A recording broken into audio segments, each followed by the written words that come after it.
இப்போ எடப்பாடி பழனிசாமி அவர்கள் காரைக்குடிக்கு போயிருந்தாருங்க, இல்லை சிதம்பரத்துக்கு போகிறாரு, எங்கேயோ ஊருக்கு போகிறான்னு வச்சுக்க. இவர் படம் தான் இருக்குது. இப்போ எம்ஜிஆரும் ஜெயலலிதாவும் படமும் இல்லை. நான் எம்ஜிஆர் விசுவாசினால தான் நான் பேசுகிறேன்.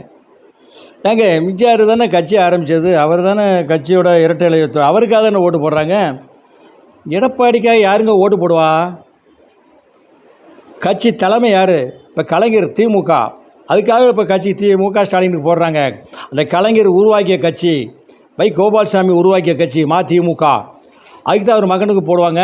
இந்த தலைமைங்கிறது கொஞ்சம் ஆண்மையாக இருந்ததில்ல, அதை வச்சு தான் சின்னத்துக்கு ஓட்டு போடுவாங்களுடைய தனி நபராக வந்துக்கிட்டு நிரந்தர பொதுச் செயலாளர் நான் தான் என்ற ஆணவத்தோடு பேசி கொண்டிருந்தால் எம்ஜிஆர் ரசிகர்களும் ஜெயலலிதா அம்மாவுடைய விசுவாசிகளும் ஓட்டு போடவே மாட்டாங்க. அடுத்த வீடியோவில் வரேன்.